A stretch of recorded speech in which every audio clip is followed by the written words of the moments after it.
Well, hello again. My name is Marcus. And I'm Debbie. And you are listening to Discussions. Brought to you by our neighbors. We're going to get to that here real soon here. That might be... Brought to you by golf carts. Brought to you by neighbors on golf carts. So we're going to go in and... I think we're going to start off with this. We might hit one or two subjects. I don't know. We just came back from a friend's house and spent a little time with them. Waiting to do a little grill on the back porch with meat that's been marinating. We already lost all two of our listeners because you bored them already. No, it's not about boredom. This is our life. They're like, yeah, they're not talking about anything. Let's turn it You know on. what? We like you said, nothing controversial. We got to keep it nice. I think we're a little vanilla with our topics and such. I don't know. What do you mean by vanilla? Boring. That seems very boring. Very What? Please tell me. What is it? Very critical. Nope. You said when we started this channel that we weren't going to talk about politics because you don't know anything about politics. I know politics. You know nothing. That we weren't going to talk about anything controversial because... Oh, I got some topics, but it would put me in hot water. It's just thoughts that I have. Because the people you work with would know that you were talking about them. You mean Smarge? Anyway, so... Smarge doesn't listen. You never know. We may have some closet listeners. Closet listeners. And they're going to stay in the closet because they would never admit that they're listening to us. I don't know. I think we have more than two that's out there. But you know what? We have to stay faithful. If we have three, then we've only got one left because you've lost them the first two. No, we haven't. They love it here. Okay.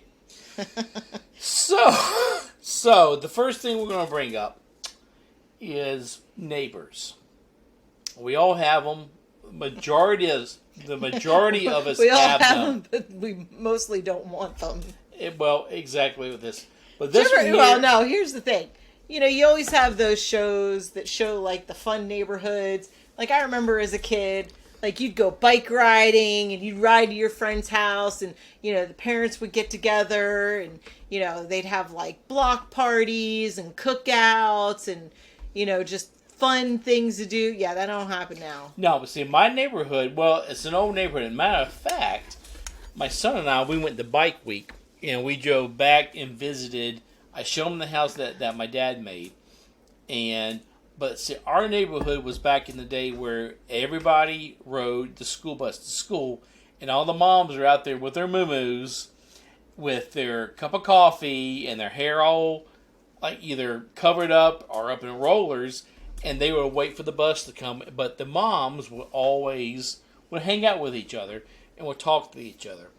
Well, this a couple of weeks ago, Yankee moms were too busy working. Yeah. It's not the Southern moms. They're having coffee and moo-moos, pink and blue moo-moos, hanging out and seeing what was going on, waiting for the school bus to come. But that was the neighborhood that we grew up in. As a matter of fact, out of all the neighborhood, I had one fella who's still there. I think he is 80. I think he's 80 years old or 82 years old. Great health. And I usually visit him about every couple of years if I'm up in that part of the state here. And I'm telling you, he's there. He looks great. He answers the door. I introduce myself. He goes, and he knows who I am. And he was just I used to play with his kids. So he was a very crucial part, not per se of growing up, but just part of the neighborhood. And we would go there, and I'm telling you, his house, the majority of it is time-locked in the 70s. He's got this one wall where the fireplace is, and it's all the same pictures, the same books, the same knickknacks are all on that wall right there. But anyway, that was the neighborhood that I grew up as far as a child growing up, as far as my first 10 years. But let's fast forward it to now. So here's the reason we've got on this subject. The reason why, well, hold on. So I'm waiting for Debbie to come home, and I'm sitting there waiting, and it's a little later than usual for her to get back to work, coming home from work. But I remember that, you know what, I need to go check the mail. So I'm like, let me go out and check the mail. And well, there she is, and she's talking to one of our neighbors on a golf cart that is parked in the middle of the road. And this person I have talked to probably for the past 2 years, because with my work rotation, I'm off during the week, rotating days off, and naturally, you know, all the soccer moms want to talk to me, and I'm out in the yard working out. She's not a soccer mom. No, she's not. She's retired. She's retired. She's probably in her late 60s. But I attract that demographic of women at work. Most of the time, she's riding the neighborhood in either a bikini or swimsuit or muumuu on her golf cart with a tumbler. That's all I'm saying. A well-filled tumbler. Not making any assumptions. No, and so anyway, like I said, she's probably in her late 60s. So I pull in the driveway. A very nice lady. She is very nice, and I pull in the driveway, and I get out of the car. I'm getting my stuff out of the car, and as I shut the door, her golf cart's sitting in our driveway. Was it in the driveway? She was pulled into the driveway, and I missed that. I said, "Well, hey," and she goes, "Hey." And she starts up this conversation and whatever. And so we're talking. Well, then Marcus walks out and, you know. Well, then the golf cart's in the road. Well, by then she had backed out. A couple of times, I would imagine. It was kind of, you know, going back and forth. And like I said, the tumbler had been full and it was probably now empty multiple times over. And not to assume anything. But anyway, she was really close to the mailbox. And we have a brand new mailbox. Now, granted, it's plastic, but it is a brand new mailbox. And she probably backed forward and backwards about 15 times trying to make a turn. And every single time, as we're talking, she's got like 2 inches from the mailbox. I'm like, there it goes. Don't hit it. Don't hit the mailbox. And there are cars waiting. Yes. So then there's cars coming down the road. And she's trying to make this 300-point turn and, you know, barely miss the mailbox. And the cars kind of get close and then they just kind of swerve around her. And, you know, she's still talking the entire time. Well, the reason why she's talking. And Marcus says, well, why don't you pull back in the driveway?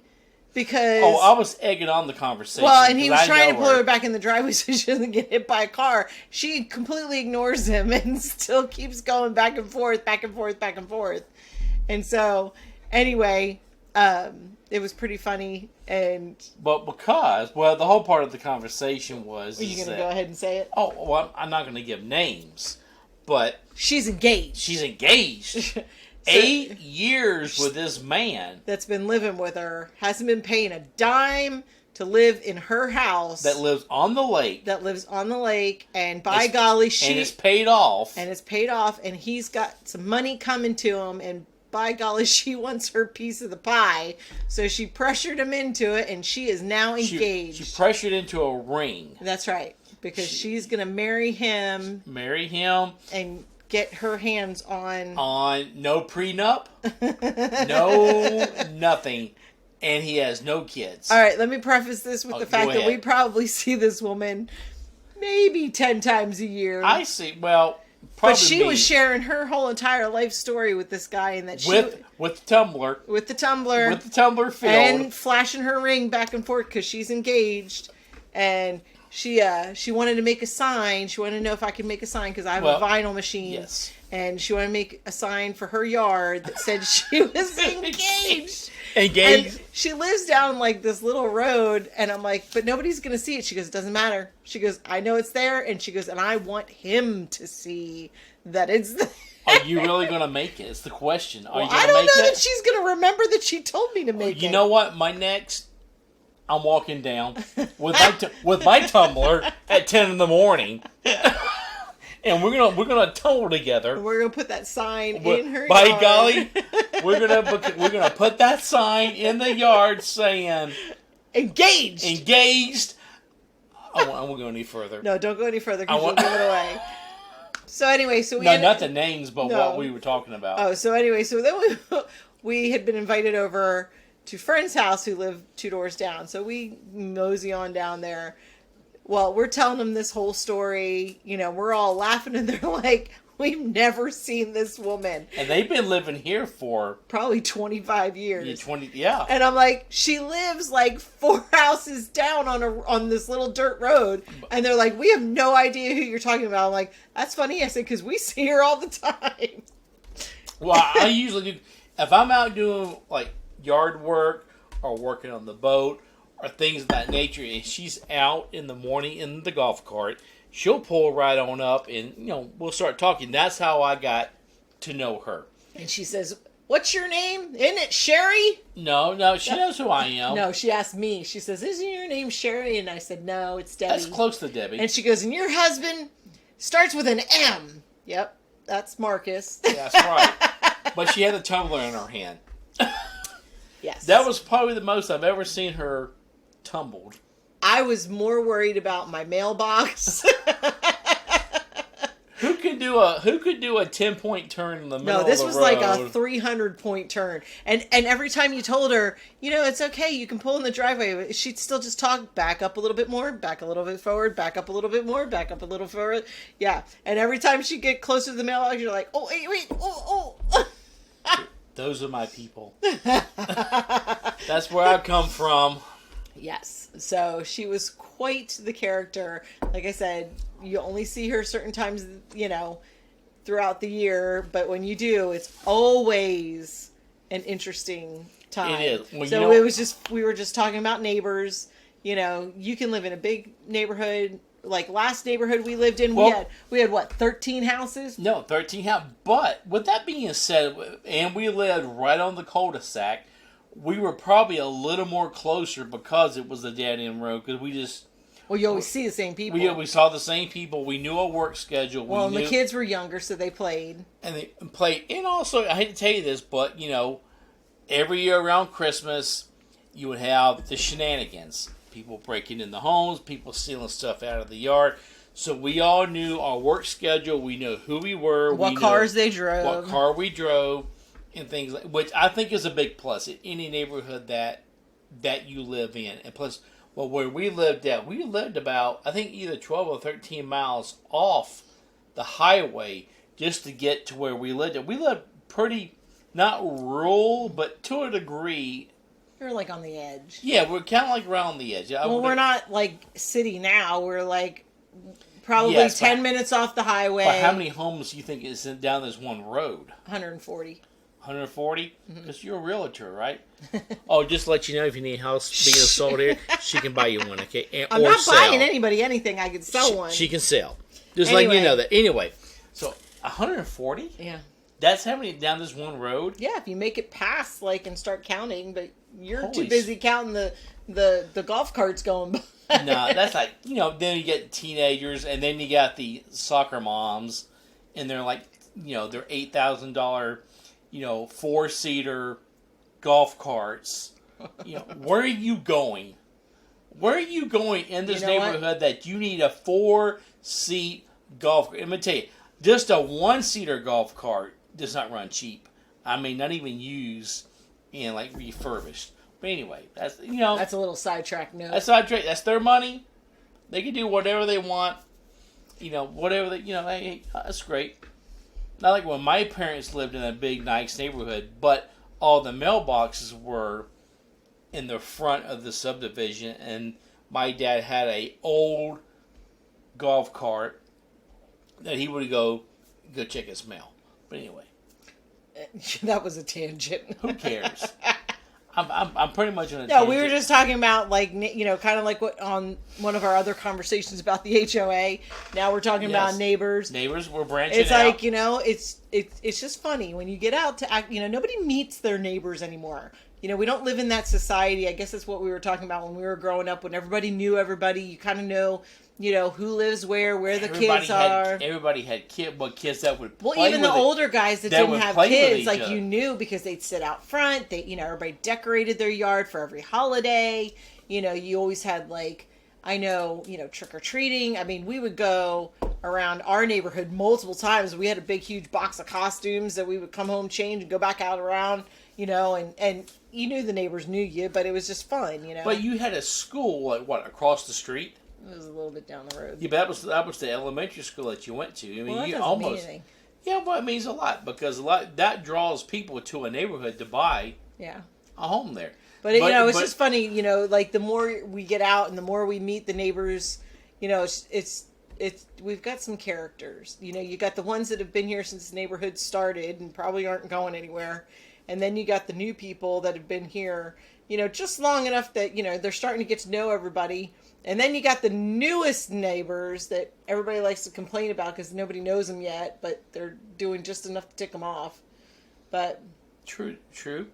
But anyway, I just think it's a different vibe today with neighbors. I think a lot of people are just like to themselves. Yes. I think they're to themselves, and I don't want to say we're not living a busier life. We're just a self-involved life because we've got so many. That's it. We've got so many electronics. Yes. You're on your phone. You come home. You've been at work all day. The kids automatically go into their rooms. It's like when we came home. We would sit. Sometimes we hang out in the backyard. Think of all the games you played growing up in the neighborhood, and with all the kids, you'd ride bikes. Now it's like everybody comes home, they go in their door, they shut the door, the kids go in their rooms. Maybe somebody watches TV, but they all do their own things. They're all preoccupied, and so you don't really get to know neighbors like you used to, or you may only know the ones on either side of you. And that's as far as it goes. Whereas instead of having like block parties where the whole block get together, you have like one or two people that you come and visit, or they visit, or you wave to them kind of thing, but you don't ever get to know them. Well, I think with my job schedule, I may know, not per se know that Nigel, I know our neighbors to the left and the right of us because I do have days off during the week. But even with that being said, a lot of times I'll be on the front porch on my day off, having coffee, or I may be out working on the boat, or just cleaning the car, or doing something in the garage. I'm like, I know who's walking, I know who walks together. I usually have an idea. If I see them, I know what about time they're out, in the neighborhood walking. It's no different than one neighbor who sits on her front porch, smoking a cigarette, having her coffee. She's like our watchdog. She's at the very front of the neighborhood. And if anything happens, I'm going to her. Yeah, because she would probably know which car came in that didn't belong here. That didn't belong. And I always wave to her because I just know, because that's her routine. Yep. She is a front porcher, smoking a cigarette, and having some coffee. And she knows probably everybody coming and going. She may not know your name, but she probably knows what you look like, what you drive, and your schedule of when you're coming and going. It's no different than us knowing about the boats. We talked about the boats, using our boat launch. We see them go like, that boat is not in the neighborhood. Yeah. So, same thing, because we've been here, I think, long enough, we could probably pick that out, and being very protective. I think we should make it a goal of ours that one day a week, we should go take chairs, sit out in the front yard, and just everybody that goes by and just... I'm on it. With the blender. I will run the extension cord out. I will put the folding chair out. And you know what? Ooh. I got an idea starting. What was back in the day? Well, I guess it's more popular. Wasn't it? Totally going off track. No, I'm not. There was actually, the only TV I watch either is like on Sling or YouTube. I don't watch NBC, ABC. Because we don't have cable. Yeah, we don't have cable. But I do know there was a show, either it started or it was, where they started a bar in the backyard. There was actually a sitcom. Yeah, that's not happening. No, it's not. I don't want that to happen. But we'll do it in the front yard. Instead of a lemonade stand, we'll have a margarita stand. Yeah, I think we should just, like, on a Friday or Saturday night, I think we should put a table out, sit out there and just everybody that goes by just. I swear to Lord, I will run an extension cord. I will Uber all week and buy the supplies and say, and have extra chairs. Sit out and say, we want to know our neighbors. We have a little sign like Lucy used to have, you know, in the Peanuts. We should. Oh my Lord!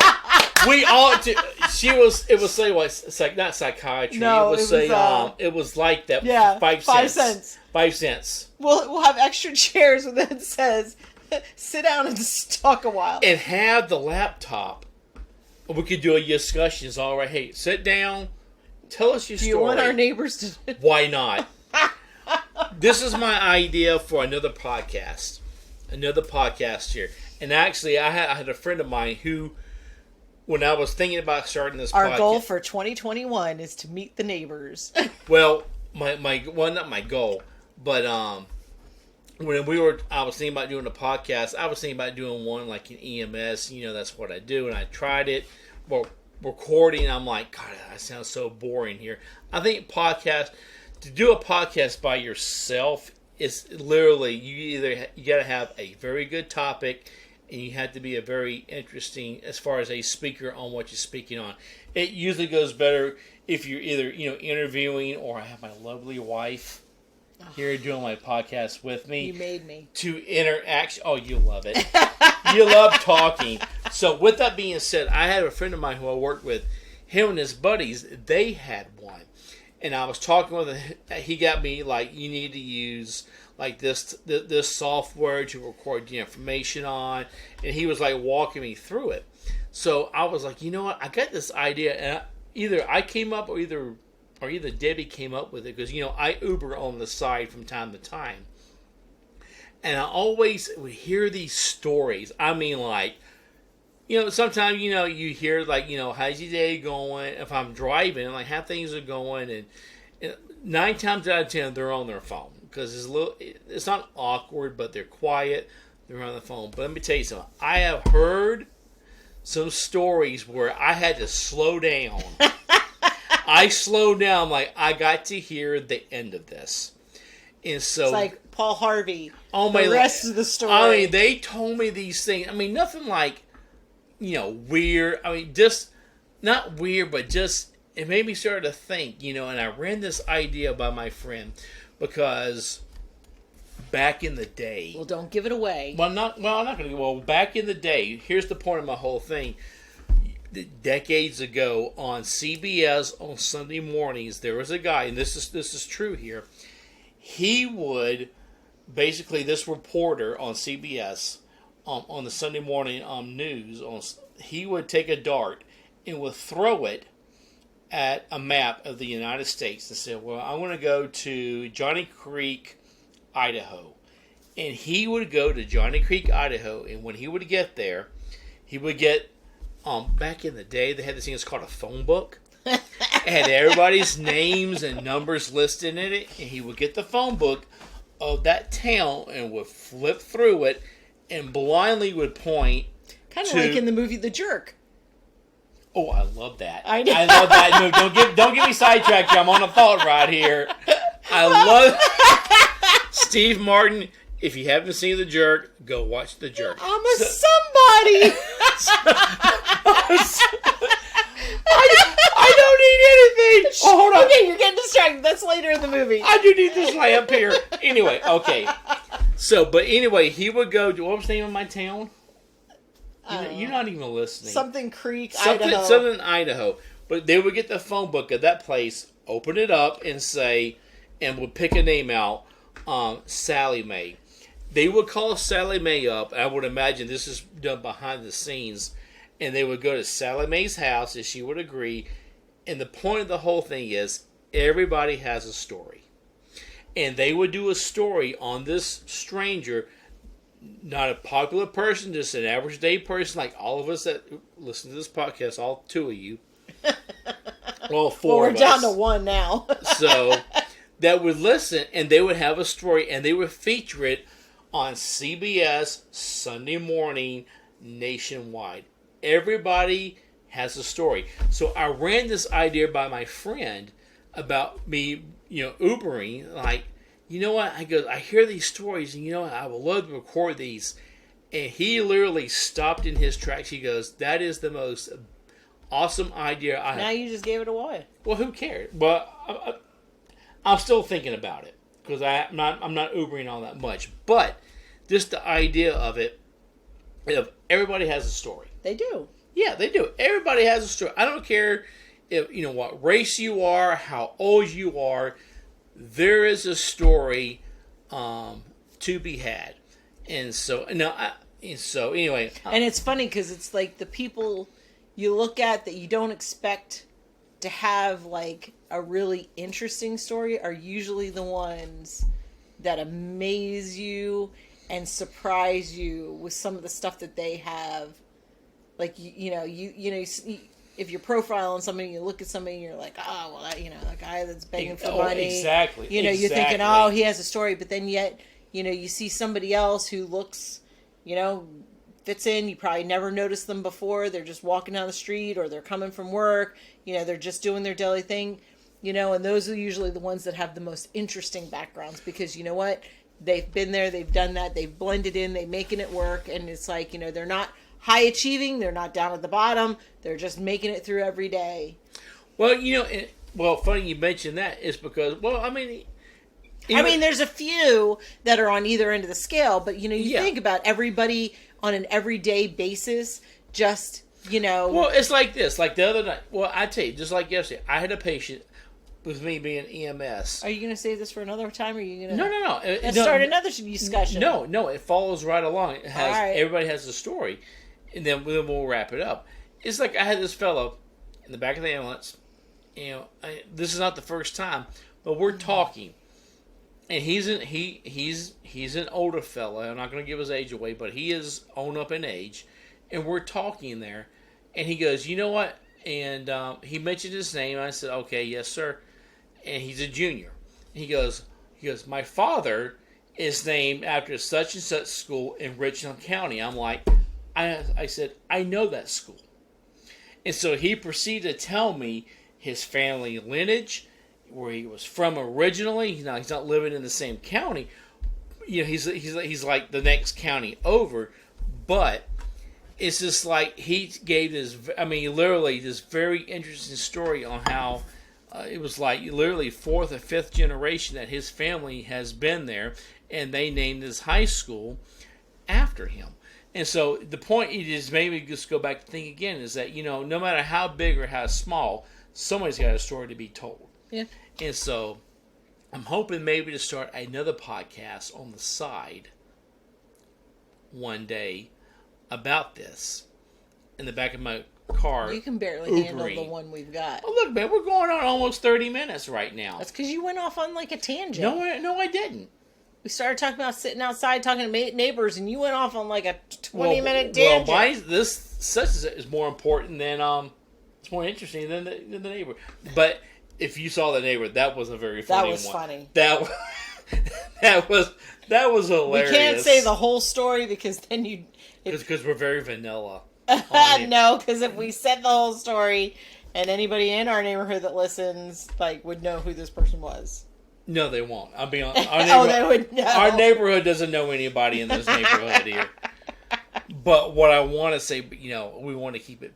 We want to keep this G-rated about making the sign. But anyway, that is our discussions for this evening. So we'll give you an update on our social experiment of the neighborhood. Oh, I'm going across the street about that sign.